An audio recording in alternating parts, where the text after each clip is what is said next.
Good afternoon or good evening there, listening folks, and welcome to another episode of Unlock the Door Radio, where we try to delve into um, issues that you don't normally hear about in the mainstream media, but that will still have a tremendous impact on you, probably more of an impact than the stuff you hear in your alphabet network media.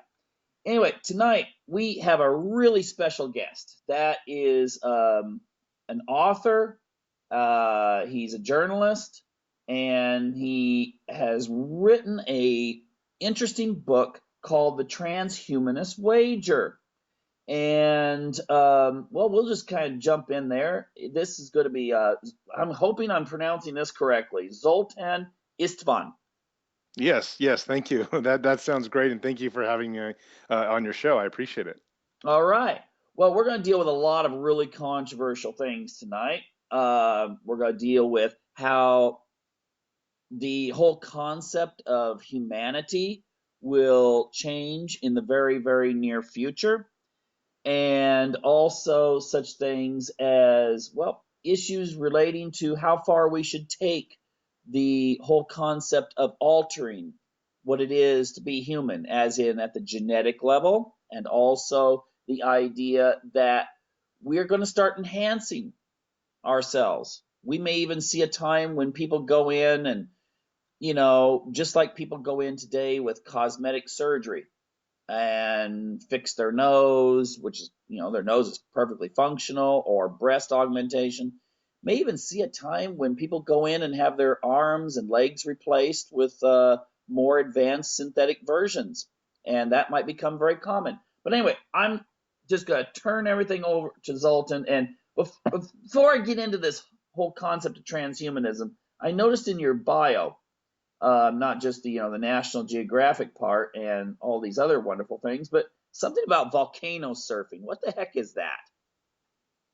Sure. Well, in my 20s, I was on assignment for National Geographic for the channel, and I went to a place called Vanuatu, and I was filming a lot of the tribes in the area. But there's a rather famous volcano on the island of Tanna, and the way the trade winds blow, there's a bunch of pumice that comes out of the volcano, makes one side of the volcano just like a double diamond black slope that you would just literally ski down. And I had known about this before, so I brought a snowboard with me. And one of my little segments from the National Geographic Channel was just specifically on volcano boarding. And basically, I just went down it. But what makes the sport so interesting is that behind you there is kind of lava bombs and flying around the air. So it's actually a very dangerous sport. You turn your back on the volcano, and then you have all this stuff flying all around you, and you just sort of have to make it down the hill alive. And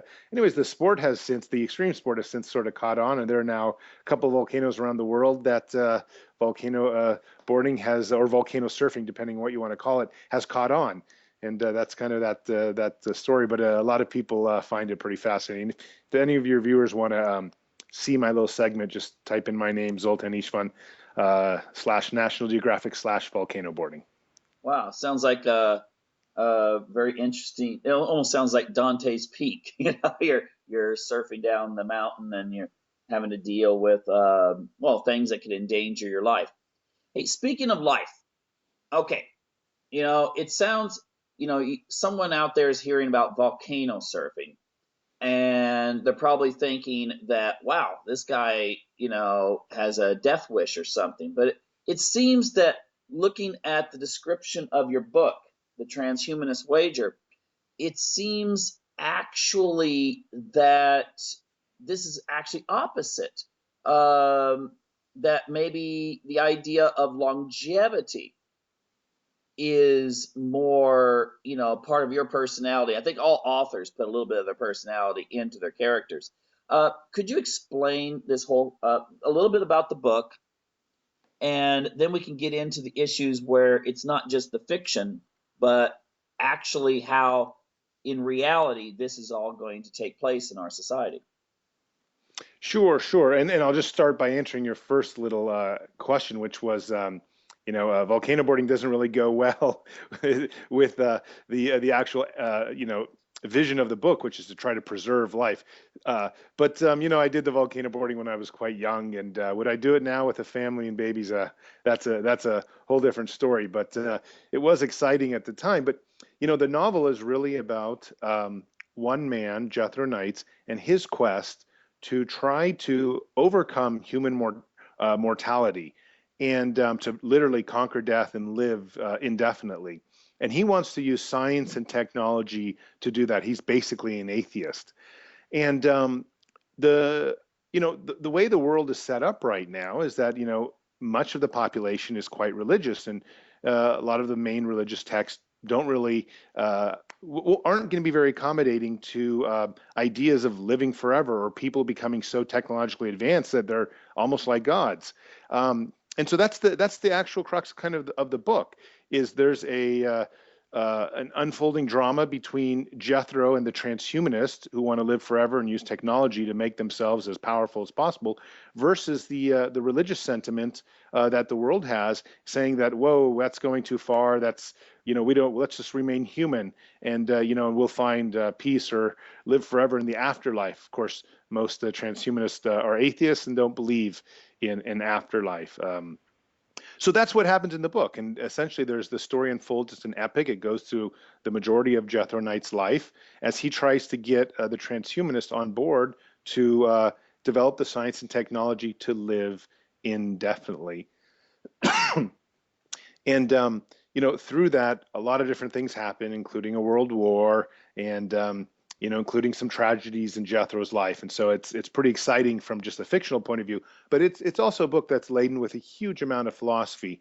I'd say a solid 10, 15% of the book is very thought-provoking, very deep thoughts. Might have to stop a few times, even on one page, and just think what is the philosophy and what is some of the meanings coming through. Hmm. Okay, yeah, the whole thing with religion and transhumanism, I was really, I think it'd been intriguing if the recent Russell Crowe movie, the Noah movie, would have, instead of depicting like people living in like something that looks like, at least I haven't seen the movie, just looking at the costume, something like Xena Warrior Princess or something like that, and had technology has been advanced and therefore explaining why people lived hundreds and hundreds of years. Because in religion, I mean, most of your religious texts, if you look back, there's this idea of people living these incredible lifespans, and it seems that that is going to, instead of it being like what well an atheist would believe, a fictional narrative, it seems that this is actually possible to achieve today.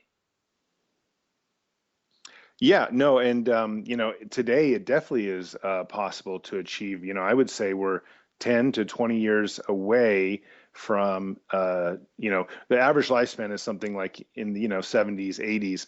But I think at least in modern countries, the average lifespan is going to easily jump to 100 within 10, 15 years. In fact, if you can survive an extra 10 years now, you're going to get another 10 years, and then the same thing's going to happen again and again until exponentially. And most of us that are living today, if you're under 50, you're going to live to 150 unless some like real tragedy strikes.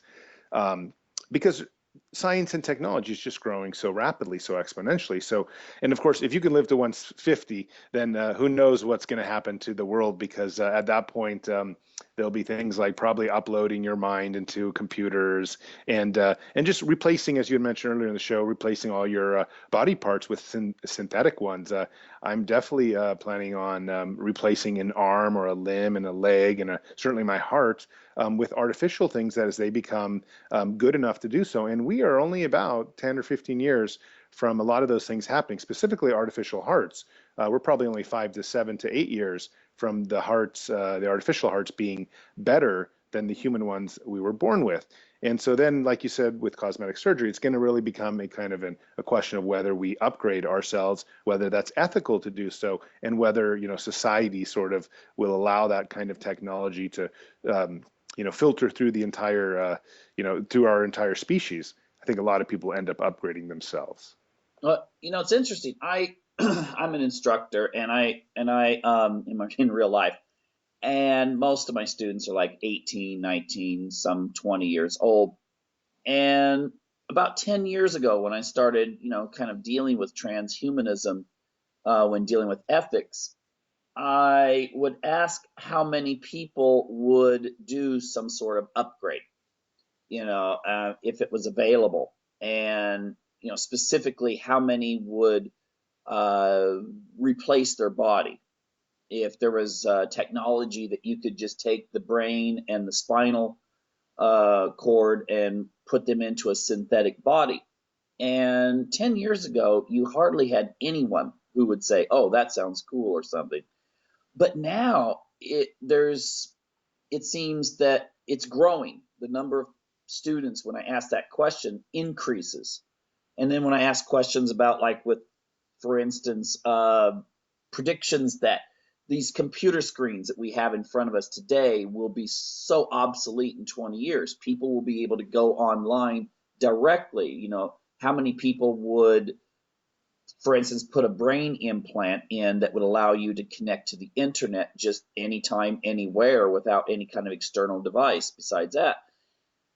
And it's growing. The number of people saying, "Oh yeah, sure." In fact, it's a minority now in my classes that say, "No, I want to remain just like I am." And do you see that this is something that's going to become not only commonplace, but also that there's a growing acceptance and more people are learning about transhumanism? Oh, absolutely. And I have, I've been lucky to kind of come to publish my book, about a year and some time ago now, and also have some of the leading national or international blogs about that are transhumanist themed. I write for the Huffington Post and Psychology Today, and my Psychology Today blog is titled "The Transhumanist Philosopher." I'm very lucky that I'm able to just speak out to the world and say some of these things.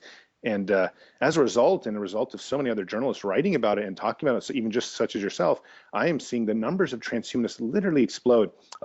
There's been a lot of people that believe that the population of transhumanists has tripled literally in the last 12 months. And if you go by just sheerly the numbers on Facebook groups, and there's about 100 transhumanist Facebook groups, you can see those numbers literally. They started off 3 years ago with 200, 300, and now many of them, well, a few of them at least have over 5,000. Some of them have over 10,000. And like I said, there's 100 of them. So there's a huge population boom of transhumanism going on, and it's not just that. It's all the young kids. They grew up with feeling comfortable with technology. Um, my father or my mother are still very uncomfortable with sitting in front of a computer. They just don't really get the mouse, the Internet Explorer. What do I use? And of course, I'm in the middle, and I started using email for the first time when I was, I think, just out of high school. But the kids that grew up now, like my daughter, I have a, I have a 3-year-old daughter, and she was able to navigate YouTube to watch, Teletubbies and Mickey Mouse videos right around age 1. And just to know, like, oh, I press that and that plays play, or she could recognize the things on the screen. So when you're talking about children at the age of 1 and 2 becoming good at using the iPad, good at using this type of technology, for them to say, oh, yeah, I would upgrade myself, or I would put a chip implant so I could connect that much quicker, it's going to be totally natural for them. And, that's one of the reasons my book is very pro-science, and I really wrote it for college students and for those young professionals just entering their careers, because I wanted to give them an inspiring message so that they would go into science and technology and hopefully get people like me, a little bit older than them and probably yourself, and give us the technology and the wonders that we're going to need to live longer, better, and more healthy lives, and especially with some of the technological wonders that are certainly going to happen here in the next 20 years. I'm very excited about the upcoming generation of transhumanists. Oh yeah, I mean, it just seems that things are, as each level of technology increases, it sends everything exponentially to where, well, I mean, if you look at stuff like Ray Kurzweil, he makes his predictions not based on what exists today, but what looks like it's going to come in. I mean, what's probable, and then when that exists, what you can go from there. Which, uh, if someone hears, if you, what is that documentary he did? The transcendent transcendent man. man. Some of it sounds really crazy, except for the fact that that came out a few years ago, and already some of the stuff he was predicting is coming out now that they haven't. So, Yeah, no, it's crazy. It really is crazy. It used to be like you said 10 years ago or 20 years ago, stuff would take some time, but these days it's closer to 2, 3, 4 years. Just reading the other day in the New York Times that they're now starting to work a lot with thought. Like as we had mentioned, you could connect your thoughts through certain type of like laser waves, um, and control other mechanisms that way. And of course, they're now experimenting. People will be start spending 10, $20 million on that stuff. And then eventually, some of the bigger companies like Google will say, wow, that's it. Let's spend $1 billion on it because that's the future. And very soon you're going to have that type of technology. There are already video game companies in Silicon Valley that are using headsets, and they are playing video games just based on brainwaves. So we are already becoming cyborgs. And like I said, with the artificial heart and some of the synthetic limbs that they're working on, within a decade, you're going to see people saying, "Hey, I want to be able to bench press 2,000 kilos," and with artificial limbs, they're going to be able to do that. oh, absolutely. I mean, I was reading just recently that they've developed fiber, for robots. I mean, this fiber that it contracts, it's not based on hydraulics, so that our robotic technology, you won't like these things where you see Asimov, over in Japan and stuff. You're not going to have that sort of robot in the future. You're going to have actually something that moves and looks like us. Well, it just seems like a logical extension then that if we have robots that we can make that will look like us, move like us, and so forth, that we're going to adapt to that technology ourselves. Oh yeah, definitely. Because what's going to happen is, as all technology kind of evolves, is people will say, well, it is better, and then they'll kind of work out their ethical things, and everyone gets a little bit shocked, even including myself, when we first think of this. I'm like, wow, do I really want a robotic arm? But the idea is, yeah, it might be robotic, it might be, titanium steel for the first few years, but eventually it's going to become something that feels just like a human arm, if that's what we want. But most likely, it's going to be much better feeling than what we have. And I think a lot of people forget that. It's not just equaling what we are as humans, it's going way beyond. I hear this all the time where people say, well, I don't know if I really want to live inside a computer because I don't know if I'll be cold, and I won't have any feelings. But I try to explain to people, if you put yourself into a computer and the servers, the size of the connections and the computer chips is, let's say, 1,000 times what the human brain is. Well, you might have 1,000 times more intensity of feelings. You might have 1,000 times more complexity of feelings. And that's something that a lot of people don't look at when they actually think about these things, is that we're not just making ourselves, to feel and to think like humans in some other environment. We're going to become much, much more complex, and hopefully in a very, in a way that allows us to feel that much more of existence. Oh yeah, certainly. I mean, whenever I hear people talk about, well, if you could increase IQ of children, then won't that make them socially inept? They're going to be like, I don't know, everyone's going to be like on Big Bang Theory or something like that. But uh, most research shows that higher intelligence tends to contribute to better sociability, less awkwardness. Oh, yeah, undoubtedly. Higher intelligence, um, better technology. In fact, I was just been working on an article right now, for the Huffington Post about how technology, is actually improving the living standards of most lives around the world. Of course, it can't be all lives because there are anomalies here and there. But the bottom line is that so far, when you look at a 30-year window and you ask yourself, well, why are people living longer? Why are there less deaths when people give birth and stuff like that? Generally, it has to do with the fact that there is just better access to technology, better access to foods, which come from technology, and all these other things. And it's simply just raising the standard of living, and it will probably continue. And it doesn't matter if you're super rich or if you're super poor. Many of the poorest people in the world now have cell phones, and so it's just constantly technology is improving the lives of people, and I'm very excited to see, you know, I think eventually we'll get to a point when hopefully there will be no poverty because everyone will, have access to some type of technology that at least makes them get a lot of the basics covered and stuff like that. I mean, that's one of the wonders about, I guess, the transhumanist movement is that it really does aim to improve the lives of everyone around the world, and I do believe it can do that.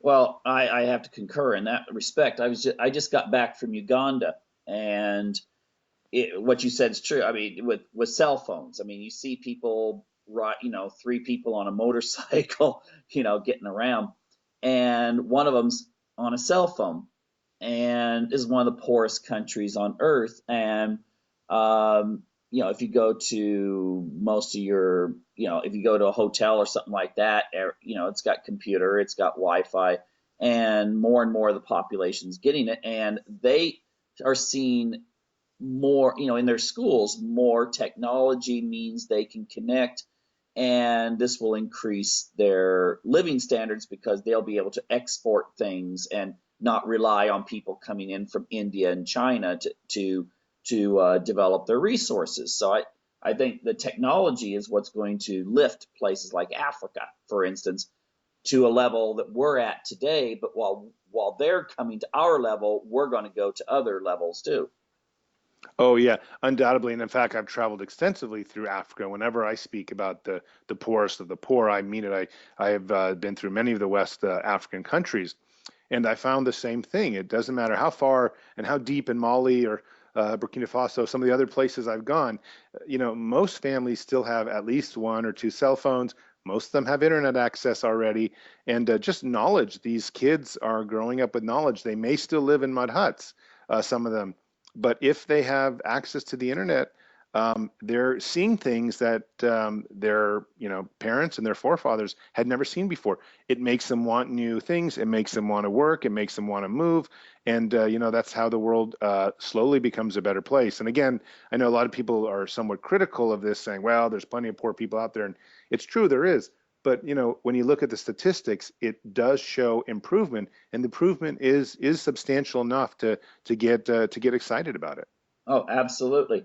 Hey, there's a whole bunch of different directions we can take, and I want to take a bunch of them, but it's hard to kind of determine where to start.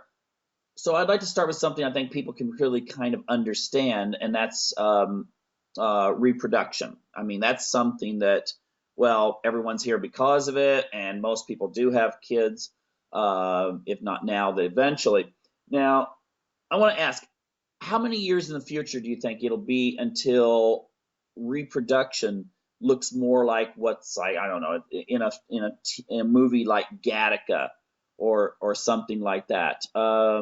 Mika Kaku said something about in one of his predictions for 2030 that we're about 80% of towards, we have 80% of what's depicted in Brave New World. So how long do you think it'll be before most people in the West apply science to their reproduction? Well, I think first off, virtually everyone in the West is already applying massive amounts of science. I have a 6-week-old baby, and I can tell you and I have a 3.5-year-old daughter, and I can tell you the difference between between the 3.5 year span between my two daughters is already quite amazing. But one of the things that's happening is now you're able to test for, virtually everyone goes through this. You're able to test for, abnormalities and diseases and stuff like that up front just by testing the fetus and stuff like that and running all the blood tests.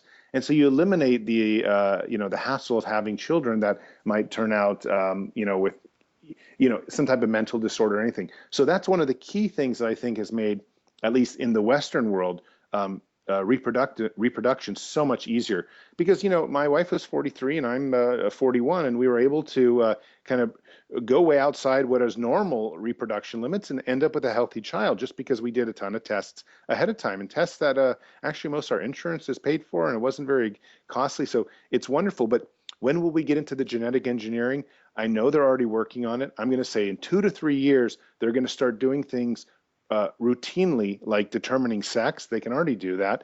And I think probably in 5 to 6 years, you're going to see a vast, well, you're going to see a shift to people using IVF as a primary method for impregnating themselves. As because it's going to be safer, sounder. You'll be able to do it exactly when you want it. You'll take away huge amounts of the risk of, miscarriages and stuff like that.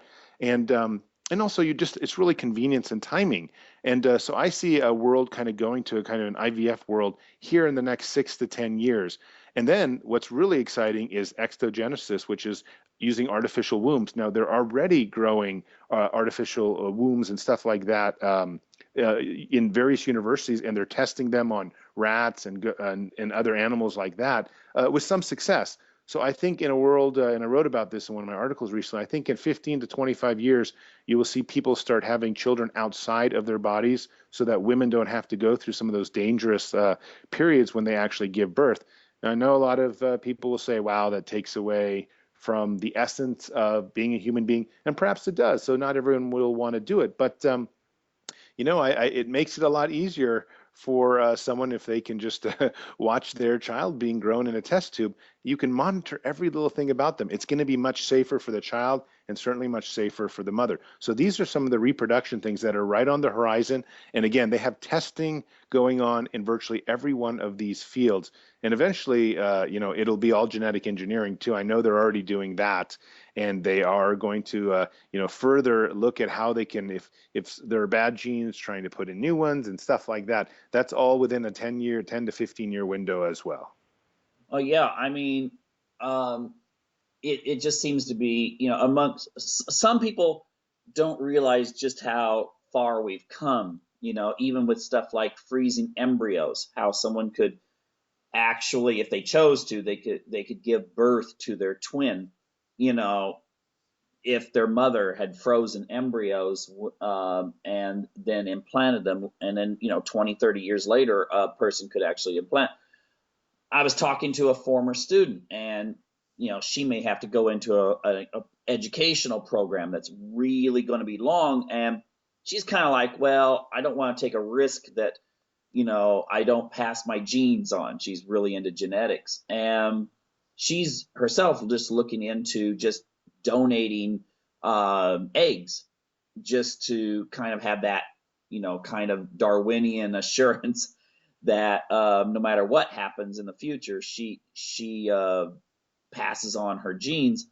And this is something that a lot of people are unaware of, but a lot of people now, especially with a lot of women, starting their careers, after school, they're like in their late 20s, early 30s, and then they wind up not being able to find a husband, or someone, and a lot of women now are turning to sperm donation and things like that.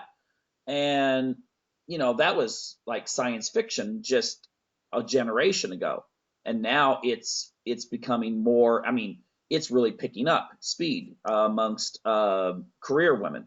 So I mean, if you're going to go that far, where you're going in for IVF to have a baby, and you're choosing the characteristics of the father, because in America you can choose the, well, I want this guy here that has these traits. It's just a next step to actually being able to say, well, maybe I also want this eye color and this hair color and these attributes that can be tinkered with in the lab, and therefore give you the exact baby you want. Oh yeah, I mean, what's I think most fascinating about this is that this will happen because this is a multi billion dollar industry where everyone's going to say, well, if I can choose, it's going to be like a car. You're going to want all these different accessories to it. Who goes looking for a brand new car and doesn't say, well, I actually wanted this type of stereo system, or I wanted this, type of heated seat. It's gonna, we're going to go crazy with our children, which is one of the most important things in our lives, about what we pick for them. And you know what's even more fascinating, what's sci-fi right now, but won't be sci-fi in 10, 15 years, is also this idea of what you can do with stem cells or just even cloning yourself. You might be able to, at some point, regrow eggs that, just through DNA samples and stuff like that. So you wouldn't even have to have gone through the IVF. You would just have to, take up some of your DNA. And that's right around the corner as well. And people are, already spending tens of millions of dollars on this type of scientific research. So the whole idea of reproduction is just going to get, I believe, better and better and easier and easier. In fact, it's going to be so complex with so many choices. I think that will be if you think choosing a name is hard for your child, it's going to get even much more complex with choosing all these different characteristics that you're going to want. I, yeah, I mean, if you take a look, I mean, I have a prediction that because of the popularity of manga and stuff like that in Japan, I mean, you're going to see a generation of kids that will be Japanese, but they'll have like blue eyes and red hair or something like that. But that's something that you can do in animals. You can change the characteristics in animals, and I think there's one lab I read about, but I'm not sure what their success rate is. They say that they can engineer your kids to have this hair color or something like that already. Oh, there are already labs that can do a whole range of things. They can't do it with perfect accuracy every time, but it's good enough where they're already starting to make the news. And you wouldn't believe the patents that are going out on a lot of this stuff because this technology is so special. And anytime you talk about something that is, most people I think would be interested in at least considering it. It's just incredibly lucrative. So there's huge industries and huge amounts of investment being put into this right now, as everyone wants, a child that's going to have a natural inclination towards music or a natural inclination towards, being a sprinter or these kind of just basic advantages. And there's going to be, of course, much more complex advantages too. And it's just even what's something I did 3 years ago with my first child. We did a bunch of freezing of the umbilical cord for stem cells and stuff like that. And so now we can regrow a lot of things. And who would have heard of a 3D printing, 3, 4 years ago? And all of a sudden, add stem cells, add 3D printing, add some more development and more technology, and you can start doing incredible things in case you ever have a kidney failure or something like that. And I'm really glad at least my children get to have some of these benefits because it just, as a father, it makes me very worried that something could go wrong. And nothing makes me feel better than to say, well, there's many technologies and a lot of medicine out there that can keep everyone happy and safe. Hmm. Now, speaking of kids, it seems to me that, at least what I've read is that they've identified most of the genes, and there's not that many really, that are responsible for aging. It seems to me that in the future that, you know, not only will you be able to do interventions and get people to perhaps, reverse, kind of like what was that movie, Benjamin Buttons, where he starts out old and gets young. Um, but also you'll be able to genetically engineer your kids that they'll develop normally, but that their aging process will be far slower once they hit maturity. I mean, I see that as being, not that far away. Oh yeah, I mean, there are again, now this is a field that just is getting so hot right now, even with Google just just starting their company Calico and now having putting literally probably hundreds of millions of dollars, or at least eventually they will. And the idea of reversing aging or stopping aging is going to become one of the most interesting fields to watch here in the next 10 years because really there's just not much resources going into it until the last 5 years. A lot of smaller, nonprofits. One of my favorite ones is SENS Research Group, but they just have not had the resources. But now more and more people are getting on board, and so even some of the nonprofits are getting more resources. Then you have Google and some of these other companies coming out. Huge amounts of people are now getting involved in the actual field of life extension. And I totally believe within 10 to 15 years, they will be able to stop aging and at least, kind of on an experimental basis. And the idea is how easily will it be something that we could adapt to, the population, to individuals? How much will it cost? Those are other questions that are more difficult to ascertain. But the idea that they will have that technology in 15 years, yeah. In fact, I just recently wrote an article saying that if we were really as a species to dedicate $1 trillion to this field, I had kind of said that within 10 years, I'm quite certain that we would overcome human mortality. It's We're going to do it within 20 to 30 years, just with the amount of resources that are going into it, with the amount of scientists. But if the species in the world really want to get serious and just said, "Hey, let's solve this problem," we could probably do it within 7 to 12 years.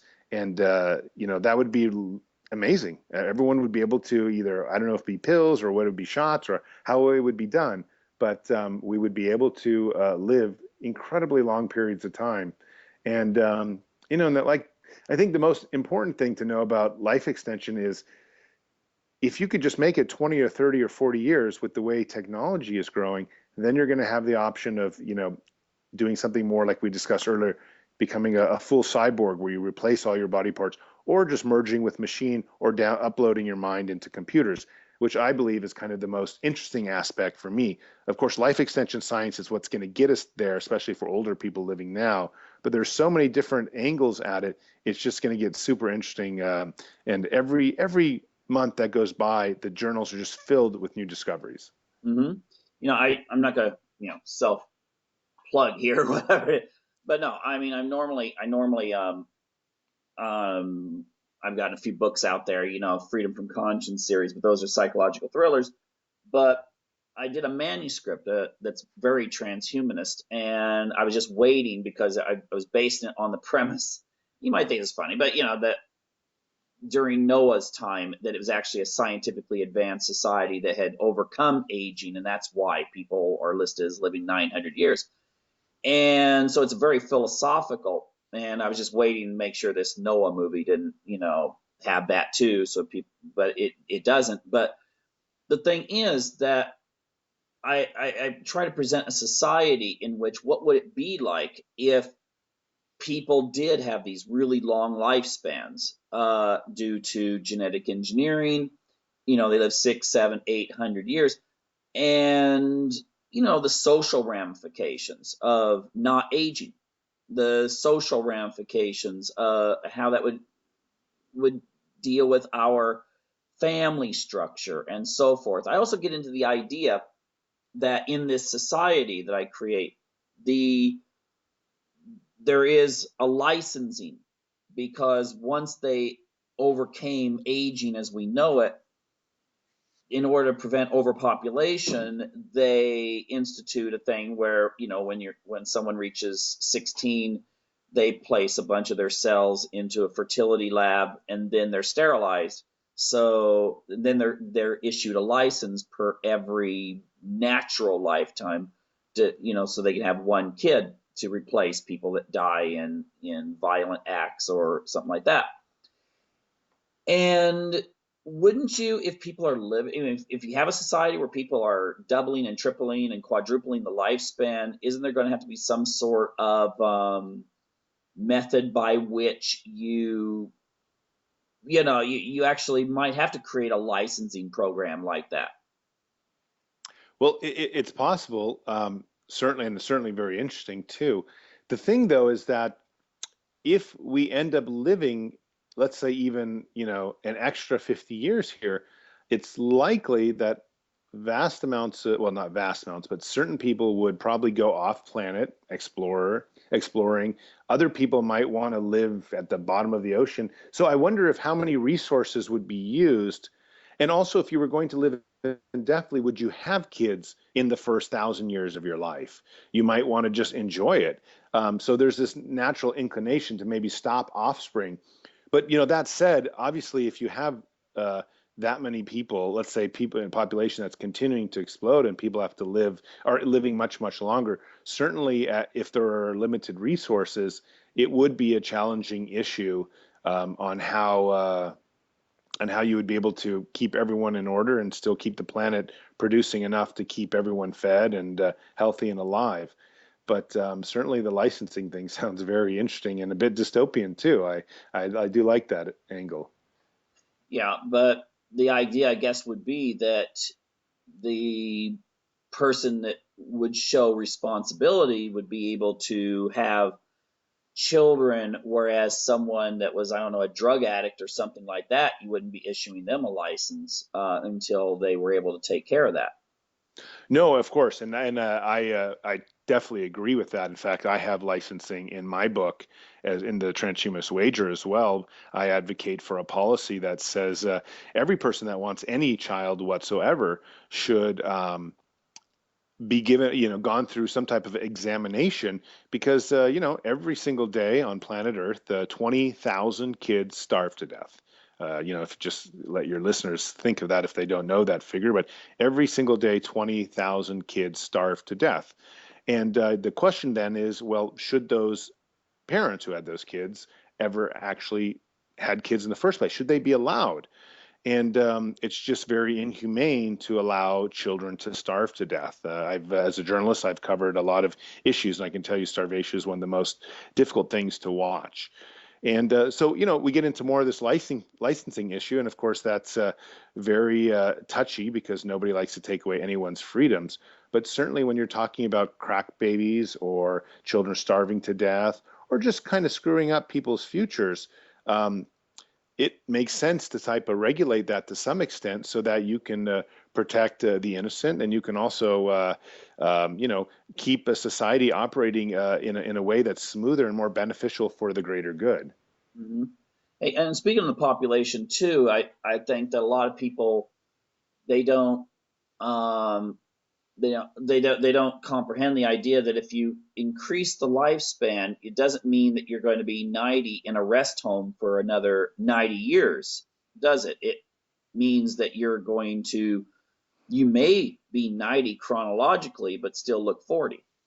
Oh yeah, of course. And this is, I think, everyone says this to me, and I keep trying to tell people that, hey, when we talk about living to 150, it's not the 150 that you think of. It's the 150 becomes the 80, and the 110, 110 when you're 110 years old, that becomes the new 60, and when you're when you're 90, that becomes the new 35. And I think what people don't get with the way they're going to be doing reversing aging and stuff like that is that we don't plan to just keep you alive as some really really aged person, that we aim to keep you healthy alive, meaning at the very peak of your performance as a human being. That's the goal, to keep you around 36 37 years old, you're for year after year after year. And I think that's what a lot of the life extension researchers are actually working on as well. Of course, it's because I think a broad amount of people are not that interested in being kept alive indefinitely if they're just incredibly old and they can't even move around the house. I think what a lot of people would be interested in is being kept at the same age, your peak age, for many, many decades. Well, yeah, and it seems like, I mean, maybe, a lot of people don't catch the idea that our DNA is a blueprint. All it does is it organizes protein and amino acids around in a certain way, and therefore we're programmed to grow skin here, maintain an eye there, and that sort of thing. But a 90-year-old and a 10-year-old, a 90-year-old, their DNA is still there, just like it was when they were 10. And if you could find some way to reprogram to where you reverse everything, then you could, in theory, like with nanotechnology, you could, in theory, be able to rebuild yourself back to where you were, maybe, like you said, 36 years old. Oh yeah, no, absolutely. And that is the key, is science in the body is simply just a puzzle. And it's just a bunch of molecules. And once we figure out how to put things in place the proper way, and we have the technology, specifically the nanotechnology, which holds huge amounts of promise for the human race. Once we figure out how to put that in the right order, we're going to be able to keep people exactly where they want to be. And that's going to be the trick. And again, I think the most important thing to know is that every year that you gain alive, every year that you live longer, science improves just that much better. And So if you can make it another 10 years, you're going to be great because it's going to be that much better. Now, if you can make it 20 or 30 years, the stuff we're going to see is just going to be astonishing. So every year that we're able to, stay alive and stay healthy is a year that we're going to be thankful for later when they're able to do the stuff they're going to be able to do, which is going to, take us all to a place that we want to be. Most likely, perfect health at exactly the right age that we want to be at. Well, no, yeah, that brings up an interesting concept there, and that's true. I believe that completely. With nanotechnology, I have read some transhumanist articles that suggest that in the future we will become totally in control, not only of, like you said, the aging or being able to replace body parts, but that you could reprogram the nanotechnology to give you anything you want. You could actually, a person could, in theory, am I right? A person in theory could receive this kind of technology and be able to change their gender or change other characteristics about them. They would be programmed to do that. Well, absolutely. I mean, I think people are going to be able to change color of their eyes, facial features, like literally as they go out to dinner, depending on what they want. Instead of putting on makeup, they're going to be able to actually, have stuff built in that will be able to do it themselves. It's really, and of course, that's very far-fetched and very sci-fi, and no one that I know of is actually working directly on those type of things.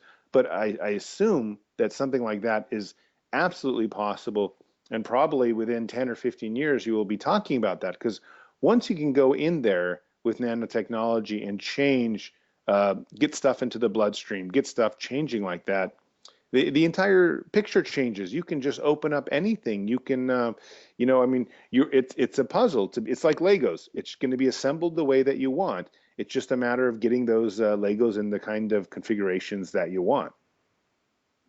So yeah, the future human, it's not just what their parents did to make them the way they were, but they'll have the ultimate choice as to which direction they want. I mean, it sounds crazy, but a person could maybe when they're 90 decide, a man could decide, okay, now I want to be a woman for the next 90 years and program themselves and go through a change that would make them fully functional as a woman. No, absolutely. And in fact, in my novel, I actually discuss this a bit because I do believe at some point we'll probably end up as a sexless society. It will weed itself out because we won't necessarily need sex as a way to procreate. Procreation will, if we're still interested in it, will be done something that's entirely outside of ourselves. And so these are the kind of changes we might go through. It might not be, useful in any way to be either male or female, or it might be useful to be, go from one day to the next to one. I think it'll be whatever someone prefers and whatever is kind of functional for them at that moment. Some people are probably thinking this sounds really crazy. I haven't even seen that in a sci-fi movie, but the thing is that the research in regards to the basics, like you said, I mean, no one's looking right now on how you could do sex changes with nanotechnology, but there's a lot of money. The European Union, I'm sure DARPA is putting a lot of money into the technology in regards to building, being able to build things with nano. And I would encourage people to look it up. I mean, if this sounds too weird, if you're listening to this, please just Google it, find out for yourself. There's a lot of stuff going out there. But change direction a little bit here. Speaking of that, it seems that a lot of this research that's being done on such things as robotics, regrowing or limbs, or being able to replace limbs with fully functional, $6 million man type thing, is being done by the defense industry. Do you have any insights into what the defense industry is doing right now? And because war and defense seems to be where we get a lot of our technology. Yeah, absolutely. And unfortunately, that is the case because I don't think there's probably anyone out there that really wants the military to be pushing forth the human species, um, in some type of militaristic way. However, the reality is that they do spend the most amount of money. They do have researchers working on all this stuff. They are, for example, just this summer starting to test out a real live Iron Man suit where soldiers fit inside and have all sorts of the benefits that you might have remembered from the movie Iron Man. So yes, they're definitely the biggest contributor, I believe, to transhumanist research and things that we would call transhumanism, such as drones and stuff like that. And whether that's a good thing or not is a whole, big can of worms. I'm not a big fan of it, but at the same time, I realize I'm also thankful that there is some giant entity out there that's putting in so many resources into these types of technologies that eventually make themselves back to the public domain. So it's a bit of a catch-22 there. But certainly they are pushing all sorts of fields, transhumanist fields, in all sorts of directions as they realize that technology, the future of the species is ultimately going to be, you know, um, how far we take technology with ourselves.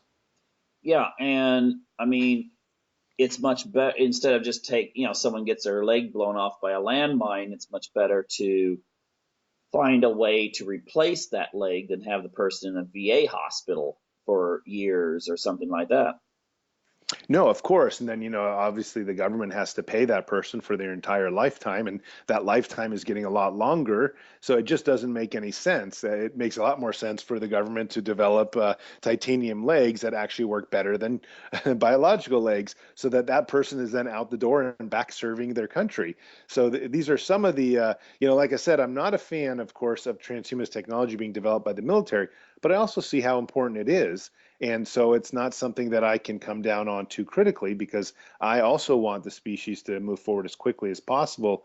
And hopefully, the public will just make sure that things that are being developed and designed are actually really do benefit the greater good and move us forward, and not just something that just increases violence in the world. Oh, absolutely. Hey, here's a question for you. Again, I think when you talk about philosophy, we've always, if you say a human being, everyone's always had kind of an idea of what a human is. I mean, obviously there are genetic abnormalities that can cause someone not to have the typical 46 chromosomes and that sort of thing. But where do you see philosophy and ethics changing as we're able to do all of these things? For instance, I posed this question. I asked this gal who sometimes does co-hosting with me. I just posed the question to her: would you have if you could right now have your brain transferred into a synthetic body that you're never sick, you live that what you look like you do, all the time.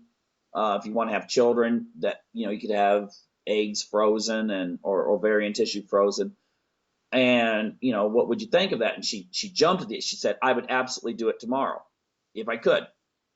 And I'm just wondering how, the philosophy of the idea that if your wife, for instance, said she was going to do that, and then a few months later she comes home from the clinic, and you realize that her brain is in this body, but the rest of her is all synthetic. How would that affect you? Well, I think the very first day would be incredibly strange. And that would be a a big dramatic shift in one's perspective on what it really means to be human, especially as my wife and I, we got married, and we got married as human beings. Would we have gotten married as transhumanist beings? So I think it's quite a different question. However, it's important to ask the questions, and it's important to try to embrace the answers if they really work for people. And they would work for me. I would also say to your question, yeah, I would do that right now. Now, luckily, the way technology is moving is we have a chance to adopt to things quite slowly. I think if we had asked everyone 10 years ago, can you imagine carrying around a cell phone that you would do conference calls on, and Skype this and Skype, and here and there, and look at the internet on in a little tiny screen in your pocket? I think a lot of people have said, "Whoa, that I don't see myself doing that." Now, if you asked that 20 years ago, no one would have said yes. However, now we all do that basically in the Western world. And we had 10 years from when cell phones first kind of came out to where they are now, where they're, ubiquitous and we all use them. And I'm hoping that technology will also evolve like that. People will hear, for example, people will hear this radio show and they'll start to think about it. And maybe in 2 years, they'll read something in a magazine that says something more about it, except now it's almost here. And then in, 4 or 5 years, they'll see it at the store. And maybe 2 years later, they'll actually buy it and start trying some of these things. This is how I see it happening. And if it happens like that, a lot of people are going to do it. The philosophy is not so, overnight you have to change. I think if it was, I think a lot of us would be caught off guard. So I spend a lot of my time just trying to tell people about these things, especially the philosophies of them about transhumanism. My book's all about that, and I'm hoping that they'll hear it now. They'll hear it again in a few years. They'll see it on TV. They'll see, art and stuff like that, and other things that will happen to them. And eventually, when the time comes for them to accept life extension science and some of these crazy technologies we're all going to have here in 10, 15 years, they'll be ready for it, and it won't be such a big shift. It's like I said with the new generation coming up. It's just not that weird for them to think of uploading their mind because they have been working on an iPad or a computer since they've been 1 or 2 years old. Yeah, and I mean, I still remember when they had the first what they called test tube baby. Nowadays we wouldn't call it a test tube baby, but there was actually people speculating, well, will this kid have a soul and all these kinds of ridiculous things, just because this person was fertilized outside the human body. And now, I mean, IVF. I mean, there's plenty of people going that route. I mean, and like you said, this will probably be the future where, the idea of, a romantic weekend at, in a cabin somewhere and you conceive a kid will be seen as almost as irresponsible as not getting your kids vaccinated, because people are like, what? I mean, you're taking a huge risk with your kid, don't you?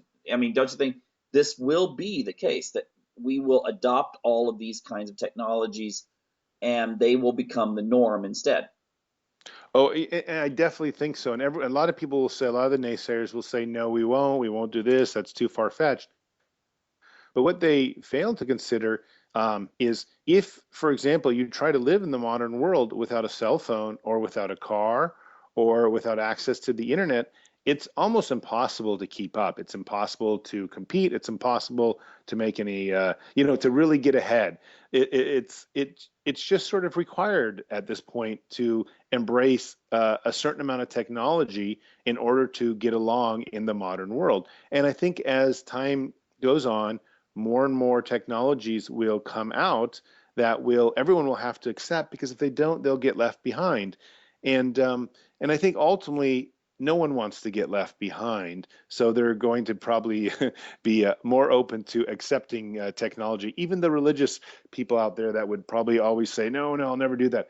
I think they're going to be open to doing it too, and they'll find ways to have their religion accommodate this technological growth of civilization. Well, absolutely. I mean, if you take a look, I mean, you could look 60 years ago, I don't think there was any Protestant church out there that endorsed or even, had a kind of a tolerant attitude towards using artificial birth control. And yet now, if you look at American Protestant churches, I think most Protestants use birth control, whereas, that would have been unheard of, as I said, 60 years ago. And I think the same will be true of many of these technologies we're talking about now. Yeah, no, undoubtedly. And in the Catholic Church, which is a billion people strong, will have to reverse its stance on these things. If it doesn't, it's going to disappear. And so, what I constantly see happening is that religion will accommodate technology. It'll fight it, tooth and nail all the way down.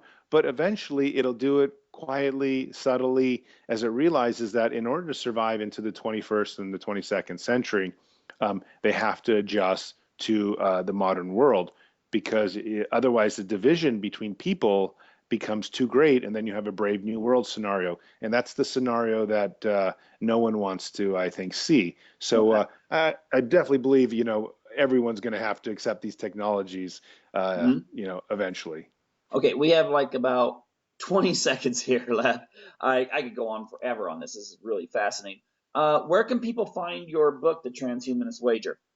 Sure. They can find it on Amazon.com. Just go in, type in the Transhumanist Wager, and you can buy the paperback version or the ebook Kindle version. And I also have a website, which is ZoltanIstvan.com or transhumanistwager.com, where you can also find out more information about myself and my book. Okay, well, I encourage people that are even partially interested in what the world's going to shape up for themselves and also their family to look into that. Okay, well, Zoltan, thank you very much for being on this evening. Oh, hey, thank you so much, Michael. I had a great time chatting with you. Okay, and thank you, my listening audience, for tuning in, and I hope you'll be back next week for another episode of Unlock the Door Radio.